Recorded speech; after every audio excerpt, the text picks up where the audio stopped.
Hello guys, welcome back to my channel বাংলায় business. তো গরমের মধ্যে তোমরা সবাই কেমন আছো, কি করছো গরম থেকে বাঁচার জন্য? Please let me no comment সেকশনে, এগুলো তোমরা আমাকে জানাবে। বিকজ সি, এত হিট ওয়েভ বাইরে চলছে, স্পেশালি যারা যারা বাইরে বেরোচ্ছ কাজের জন্য, যাদেরকে বেরোতেই হচ্ছে তাদের জন্য খুব ইম্পর্টেন্ট যে তোমরা কিছু প্রিকশনস নিয়ে চলবে। লাইক জল সবসময় খেতে থাকবে, দেন চেষ্টা করবে রোদের মধ্যে ডিরেক্টলি না যাওয়ার, যতটা সম্ভব হয় ছাতা, টুপি, what ever the head cover একটা নিয়ে চলবে। যাকে বিকজ কি হয় দেখো, রেগুলার বেসিসে তুমি যদি এই হিটের মধ্যে এক্সপোজ হও তাহলে কিন্তু বডি ড্রেন আউট হয়। আর অবভিয়াসলি যারা আমার মতো, যাদেরকে ডেইলি অফিস যেতে হয়, এই গরমের মধ্যে ফিল্ড ওয়ার্ক করতে হয়, কাজ করতে হয়, তাদের পক্ষে তো রোজ দিন ছুটি নেওয়া সম্ভব হয় না। So we have to take care of our cells. যতই গরম হোক তার মধ্যেই আমাদেরকে হেলদি থাকতে হবে, যতটা পারা যায় নিজেদেরকে গরম থেকে বাঁচাতে হবে। অবভিয়াসলি এগুলো মোটামুটি সবাই জানে, স্টিল বলে দিলাম, this are very common things. তো চলো আজকের ভিডিওটা শুরু করা যাক। সো আজকের ভিডিওর টপিক হচ্ছে মেডিকেল টেকনোলজি।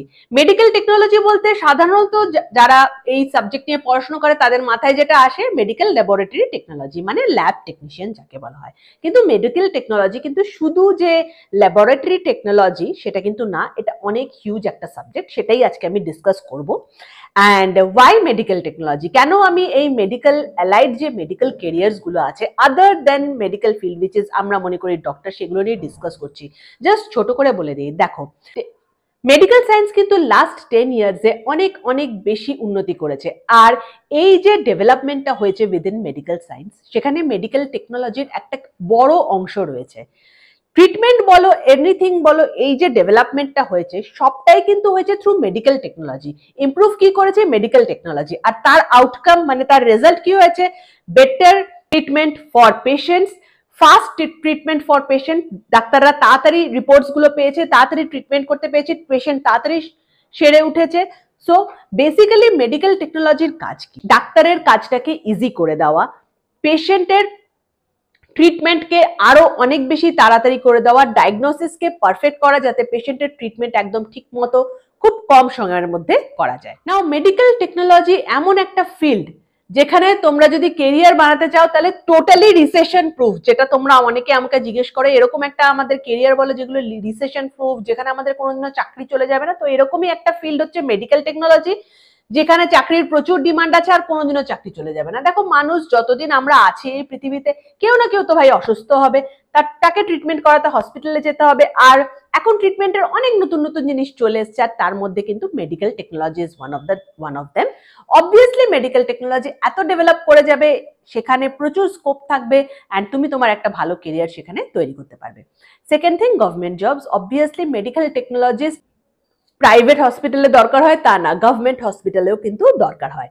সো এটা এমন একটা কোর্স যেটা করে তোমরা গভর্নমেন্ট জব পেয়ে যাবে। আর জেনারেলি মেডিকেল টেকনোলজিস্টের জন্য খুব একটা গভর্নমেন্টের কোনো পরীক্ষা দিতে হয় না। এগুলো কিন্তু ভ্যাকেন্সি যখন ক্রিয়েট হয়, আর আজকাল এগুলোর প্রচুর ভ্যাকেন্সি ক্রিয়েট হয়, সেগুলো তোমরা ডিরেক্টলি জব পেয়ে যাবে just after passing the course. And of course যারা রিসার্চ করতে চাইছো তাদের জন্য মেডিকেল টেকনোলজিতে হিউজ ফিল্ড আছে। জবের সাথে সাথে তোমরা তোমাদের রিসার্চ কন্টিনিউ করতে পারো, রিসার্চ অ্যাসোসিয়েট হয়ে কোম্পানিতে জয়েন করতে পারো। বিকজ এখন প্রচুর ইন্ডিয়াতেও কিন্তু মেডিকেল টেকনোলজি আর বায়োটেক কোম্পানিজ চলে এসছে যারা এইরকম রিসার্চ অ্যাসোসিয়েটসদের এমপ্লয় করছে। তার সাথে সাথে এখানে এন্টারপ্রেনারশিপেরও অপরচুনিটি আছে। তুমি তোমার নিজের ল্যাব খুলতে পারো, তুমি তোমার নিজের হসপিটাল খুলতে পারো, তুমি তোমার নিজের স্পেশালাইজড একটা ডায়াগনস্টিক সেন্টার খুলতে পারো, জেনেটিক টেস্ট করতে পারো, ডিএনএ টেস্ট করতে পারো, অনেক কিছু করার এখানে কিন্তু স্কোপ থাকছে।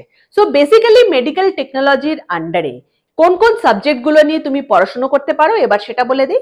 ফার্স্ট অফ অল তো মেডিকেল ল্যাবরেটরি টেকনোলজি, এটা নিয়ে বিএসসি করতে পারো।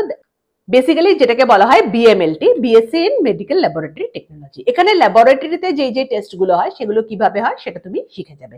Next, very important, BSc in OT technology, এটা করতে পারো। BSc in critical care technology, BSc in medical microbiology. Now medical মাইক্রোবায়োলজিতে বিএসসি তে তুমি যদি চান্স পেলে করলে ভালো কথা, আদারওয়াইজ নর্মাল মাইক্রোবায়োলজিতেও কিন্তু বিএসসি যদি তুমি করে থাকো সেম স্কোপ অফ অপরচুনিটিজ তুমি পেয়ে যাবে। সো সেটাও করতে পারো যেটা তোমার ইচ্ছে।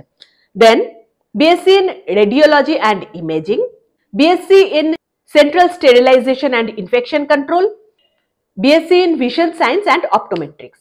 এগুলো হচ্ছে মেইন ফিল্ড, এছাড়াও কিন্তু অনেকগুলো ফিল্ড আছে, সো সেগুলো আর বললাম না।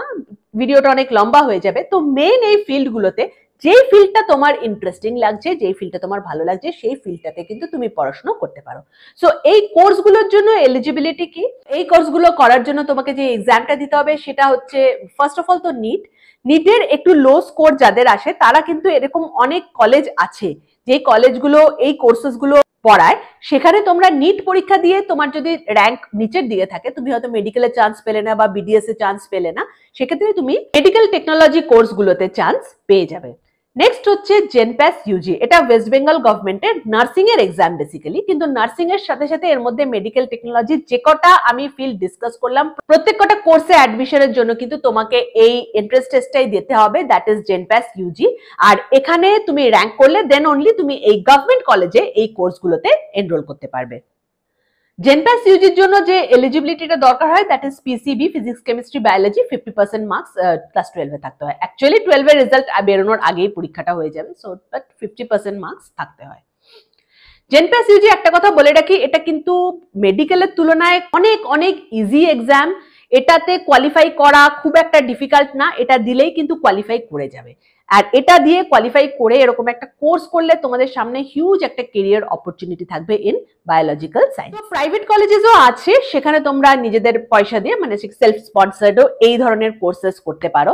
এই ধরনের কোর্সেস তোমরা যে প্রাইভেট কলেজে পেয়ে যাবে সেগুলো হচ্ছে sister Nivedita university, Brainware university, NSHF knowledge campus, এছাড়াও Apollo hospital, BP Poddar hospital, Ramakrishna Seva Pratishthan, এরাও কিন্তু কোর্সেস অফার করে। বিএমএলটি বলো, অপটোমেট্রি বলো, এরকম ক্রিটিক্যাল কেয়ার টেকনোলজি বলো, ওটি টেকনোলজি বলো, এরকম এরাও কিন্তু কোর্সেস অফার করে। সো একটু গুগলে দেখে নেবে যে কোর্সটা তুমি করতে চাও সেই কোর্সটা কোন কোন কলেজে পড়ানো হয়। ইদার তুমি এক্সাম দিয়ে গভর্নমেন্ট কলেজেও পেতে পারো, otherwise you can go for private courses. So medical technology career নিয়ে যদি কোনো কনফিউশন থাকে তাহলে আমাকে প্লিজ কমেন্ট সেকশনে সেটা জানিও যে তোমাদের কি কি ডাউটস আছে।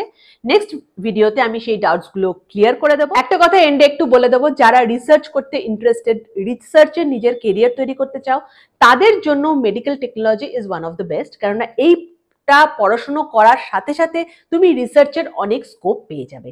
রিসার্চের যদি এগেইন ইন্টারেস্ট থাকে, আমি বলবো মেডিকেল মাইক্রোবায়োলজি বা microbiology is one of the best subject you can go for. সেখানে তোমার রিসার্চের স্কোপ থাকবে, সেখানে তুমি গভর্নমেন্ট হসপিটালে এমপ্লয়মেন্ট পেয়ে যাবে, প্রাইভেট হসপিটালেও মাইক্রোবায়োলজিস্ট তো সব জায়গায় দরকার হয়, ইনফ্যাক্ট ব্রুয়ারিজের দরকার হয়, ফুড ইন্ডাস্ট্রিজের দরকার হয়, সেখানে তুমি পেয়ে যাবে।